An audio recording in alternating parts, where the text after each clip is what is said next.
वास्तव में उत्तर भारत की सबसे पुरानी रामलीलाओं में से यहाँ की रामलीला है।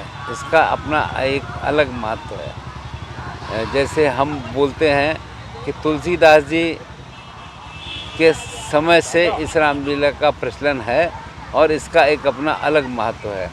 परंपरा को बनाए रखने के लिए हमारी कमेटी ने इस बार तय किया कि बिना किसी शो के इस कार्यक्रम को एक सांकेतिक रूप में किया जाएगा। जो आप देख रहे हैं, रावण का स्वरूप भी कितना छोटा है और बाकी अन्य कोई नहीं है। अब ये थोड़ी सी रस्म अदायगी हो रही है और ये वास्तव में इस बात के लिए कि परंपरा बनी रहे।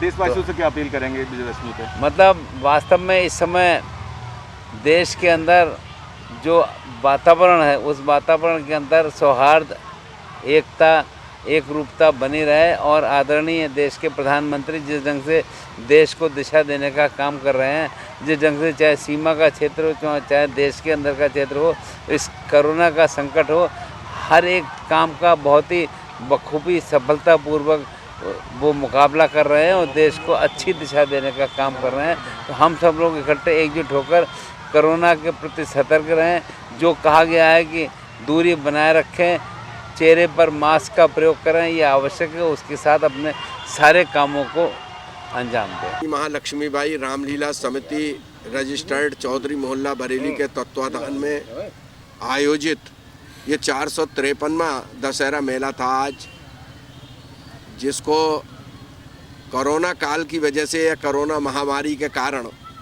हम लोगों ने सूक्ष्म रूप से मनाने का निर्णय किया था। हमारी समिति के सभी पदाधिकारियों ने कई बार मीटिंग करके और ये निष्कर्ष निकाला कि हम इसका स्वरूप चेंज करेंगे लेकिन परंपरा कायम रखेंगे। और इसलिए हमने रामलीला का मंचन भी लगातार, जो हमारा 17 दिन का या 18 दिन का, अब 17 और 18 में कन्फ्यूजन क्या है कि कभी हम लोग तिथि के अनुसार से जो रामलीला कराते हैं हमेशा से, ये तिथि के हिसाब से होती है। तो इसमें कभी नवमी 9 दिन की होती है और कभी नवमी 8 दिन की होती है। जिस बार 8 दिन की नवमी होती है उस दिन 17, उस बार 17 दिन की रामलीला होती है। और जिस दिन नवमी 9 दिन की होती है जिस वर्ष, उस वर्ष में रामलीला भी 18 दिन की होती है। तो ये आयोजन भी 17 दिन का आयोजन था। आज 15वां दिन इस आयोजन का रहा और 15वें दिन में हम लोग जो 8 दिन शुरू के चौधरी तालाब और 8 दिन बाद के बड़ा बाग रामलीला मैदान पर यह आयोजन करते हैं। तो आज दशहरे का आयोजन बहुत विराट स्वरूप हुआ करता था इसका। जो लोग इस मेले को देखते थे उन्हें मालूम था कि लाखों की संख्या में यहाँ पर लोग इकट्ठे होते थे। हमने इस बार रावण का स्वरूप भी, जो हम 55 फीट का रावण जलाते थे, वो हमने 20 फीट का रावण कर दिया।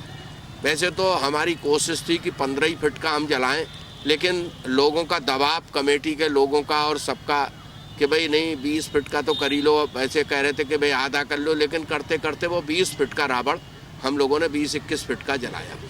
अब उसके बाद भी जब हमने किसी को भी यहाँ मेले का अनुमति नहीं दी, मेला नहीं लगेगा ऐसी हमने सारे लोगों को सूचना भी दी और प्रयास भी सभी लोगों ने किया कि भाई हम कोई भी दुकान, कोई किसी तरीके का कोई खोंचा, कोई ठेला, कोई फड़, कोई मजबूत जो दुकान लगा लेते थे आके, कपड़े का मेला, श्रृंगार का मेला, मिट्टी का मेला, तमाम चीज़ों के मेले अलग अलग क्वालिटी के, अलग अलग क्वांटिटी के होते थे।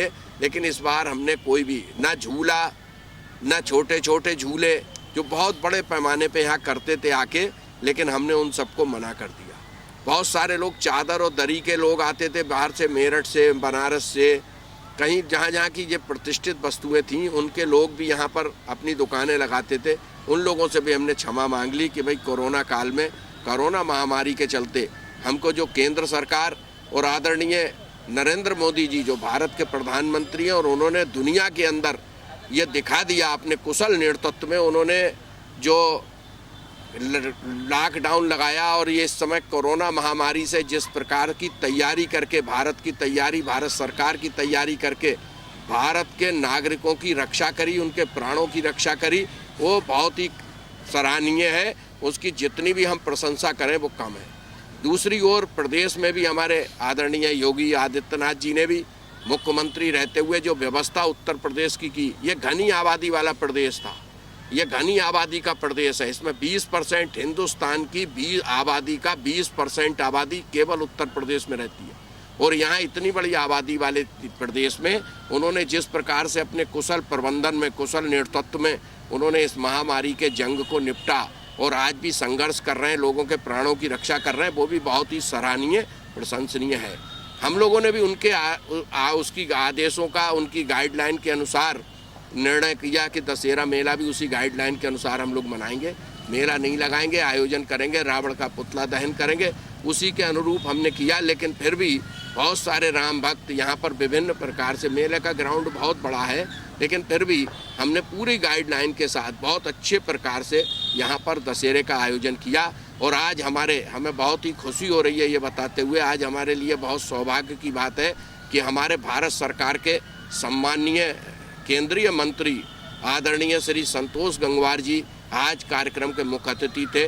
और ये एक और हमारे लिए खुशी की बात है कि इस रामलीला के प्रबंधन में उन्होंने 15 वर्ष तक लगातार सन 80 से और 94 तक 15 साल निरंतर इस रामलीला के अध्यक्षता करते हुए और इसका कुशल प्रबंधन किया।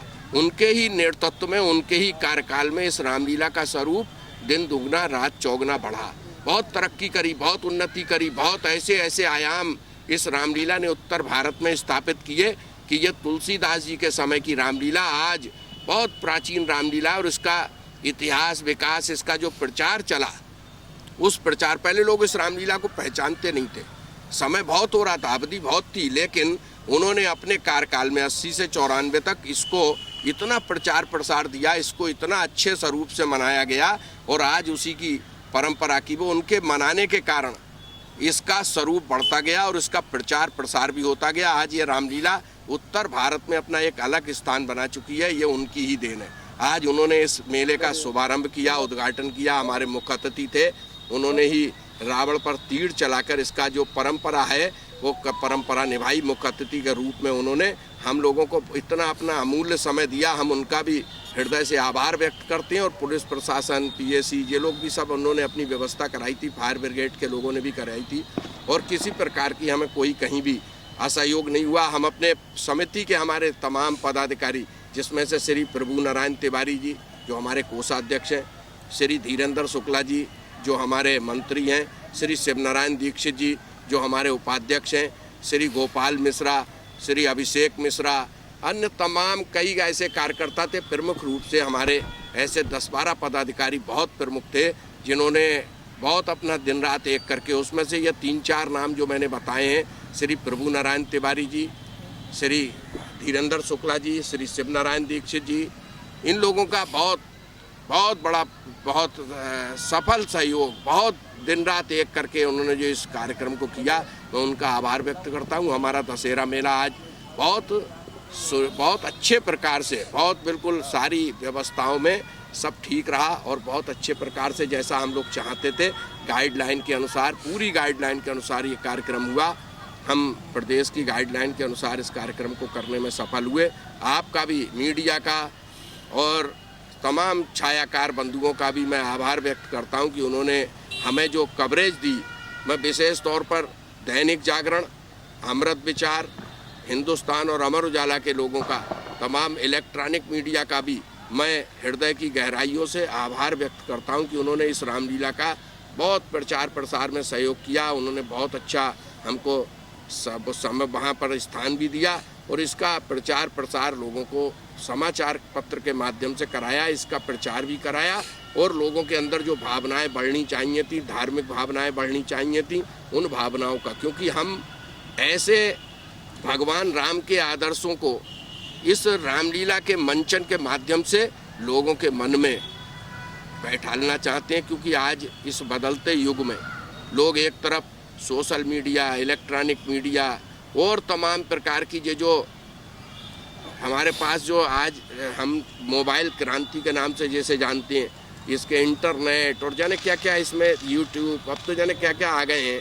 बहुत सारी चीज़ें आज ऐसी हैं जो हम लोग जिसका अच्छाई में भी प्रयोग कर सकते हैं और बुराई में भी प्रयोग कर सकते हैं। नई पीढ़ी अपनी बुराई की तरफ ज़्यादा जा रही है, लेकिन ऐसे में उनको धार्मिक और सांस्कृतिक विचारों से उनको जागरूक रखना ये हम लोगों की नैतिक जिम्मेदारी है, समाज के बड़े लोगों की, समाज के सीनियर लोगों की जिम्मेदारी है। हम लोग चाहते हैं कि ऐसे सामाजिक, ऐसे धार्मिक कार्यक्रमों से उस पीढ़ी को भी जागरूक रखें, इसलिए ऐसे मंचन आयोजन होते रहना चाहिए। इन सब के लिए जो आप लोगों ने भी प्रचार प्रसार किया, उस माध्यम से लोगों को ज़्यादा जानकारी मिलती है। इसके लिए हम आप सभी का हृदय से आभार व्यक्त करते हैं। बहुत बहुत धन्यवाद।